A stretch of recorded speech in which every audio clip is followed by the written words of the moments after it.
Hello there mga kabrad! Welcome back to our YouTube channel. And for today's video, tuturuan ko kayong mag-seal ng mga bote. Ito yung mga garapon na plastic. Lalagyan natin ng seal. Ito gagamitin natin ng seal. Yung nabibili to sa sa mga palengke yung seal. Itong mga garapon na to, nabibili rin sa palengke to, mura lang to, sa islang to, o minsan 5 pesos lang Yung unang tinuro ko sa inyo, yung pagluluto, yun. Paano na kayo magluto ng mani, siyempre, yung ipapak nyo na sila sa mga bote, ilalagay nyo na, sa bote. Ngayon, isisil nyo para, gustong bilhin ng mga tao kasi pag ang mga tinda nyo walang seal, ay, sila, nag-isip sila na huwag bilhin kasi baka contaminated dahil walang seal. Ngayon ay tuturo ko sa inyo kung paano mag-seal gamit ang heat gun. Ayan, makakatulong sa inyo to kung meron kayong mga negosyo, nag-iisip kayo ng negosyo katulad ng mga kimchi, ganyan, yung mga maglalagay kayo rito ng mga, let's say, ang gawa nyo, peanut, isisil nyo yun. Yung mga atsara, isisil nyo dapat. Kasi hindi na nabibili niyan pag walang seal. So yun ang ituturo ko sa inyo. Samahan niyo ako mga kabrad, ha?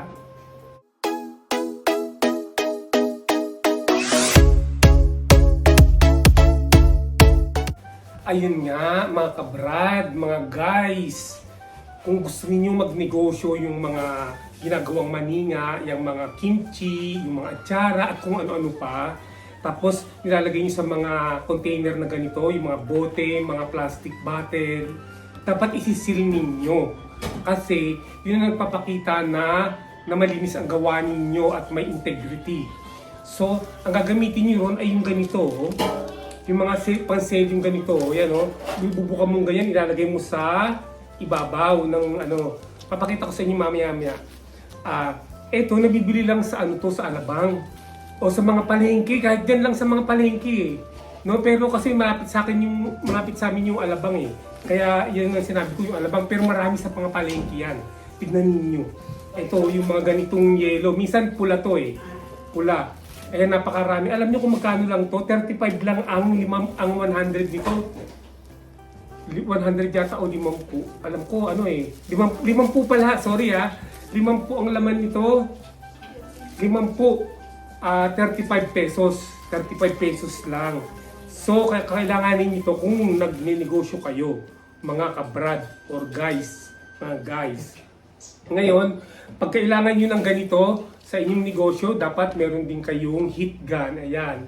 Ang heat gun na to, nabili ko lang ng 1,300 to Sa do-it-yourself, mamura-mura ron Sa do-it-yourself, sa DIY store, yung always less, always cheap ang price nila. Ngayon, nung nakaraang video, pinakita ko sa inyo kung paano magluto ng mani.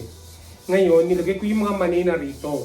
Kasi dun sa video na yun, nakikita nyo naman naka-display na itong mga lalagyan na to Ito, pang sample ko lang kung paano gawin kung paano ang paglagay ng mga seal gamit ang heat gun.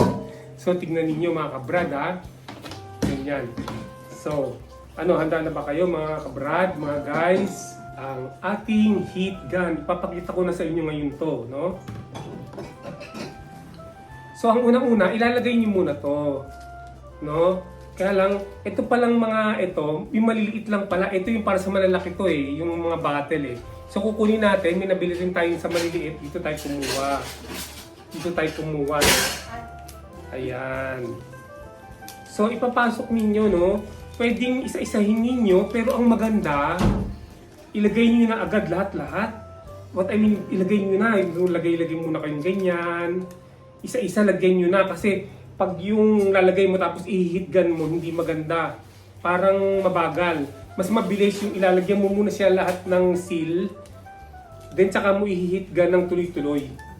Tandaan na nasa ibabaw yung naka-usli na to. Yan kasi yung pantanggal Ito, yan yung pantanggal to ito yan pangtanggal pang-unseal. Pang-unseal pag yung kakainin na yung nakasilyado na pagkain. Ayan, ganito ilalagay niyo muna to. Ayan isa-isa dapat. Kumpletuhin niyo na muna. para isang bugso lang. Isang bugso. Ayan.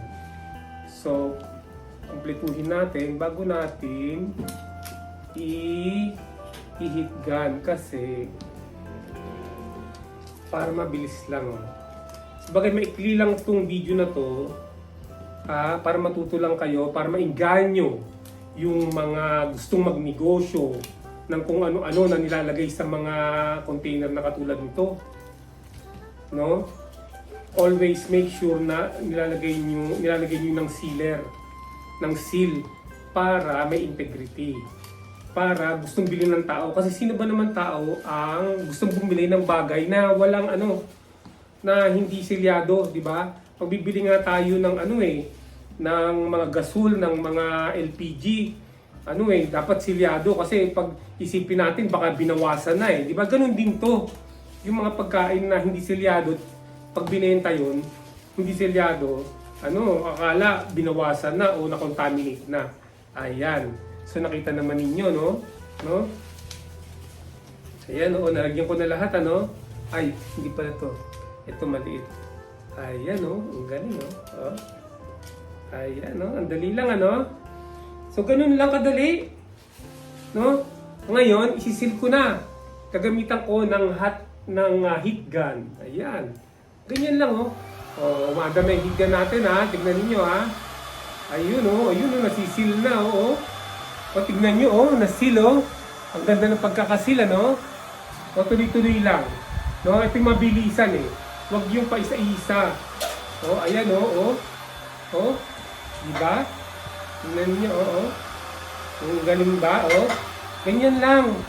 So, bumili kayo ng heat gun. Gagamitin nyo talaga yung heat gun pag magsisil kayo ng mga ganito. Ayan, siguraduhin nyo lang na neat ang pagkagawa. Ayan, katulad nito, So, nailagay ko na lahat ng mga sila, bago ko, pinaikot. Bago ko heat gun. Ayan.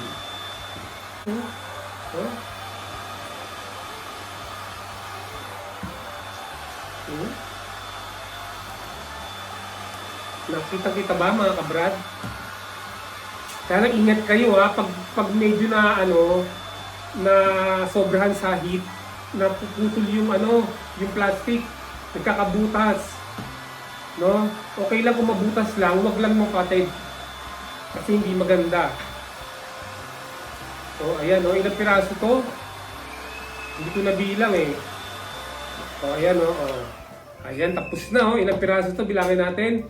2, 4, 6, 8, 10, 12, 14.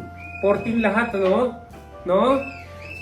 Mabilis lang nating nalagyan, ng seal, yung mga garapon. Tignan niyo, gaganda, ng pagkakalagay, Di ba? Yan, ang bilis lang. Mabilis lang talaga, madali lang pag meron kayong heat gun. Ayan, ayan.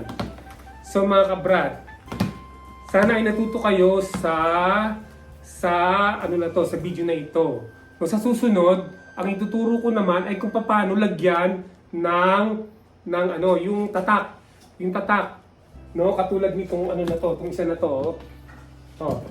Ito may tatak yung ganito, yung tatak, yung niya trademark. No, nakalagay dito crispy peanut. Ayan, crispy peanut, ayan. Yun ang gagawin natin magmula sa paggawa sa ng design hanggang sa pagpo-print sa computer shop. Ayan. Yan, so natuto ba kayo, mga kabrad? Sana ay nagustuhan nyo ang video natin ngayong araw na ito. Sa mga hindi pa nakapag-subscribe, mag-subscribe lang at i-hit ang notification bell para lagi kayong updated sa mga ina-upload ko na mga video. Mag-like, mag-comment, at i-share nyo na rin. So, hanggang dito na lamang. Bye for now. See you on my next video. Bye!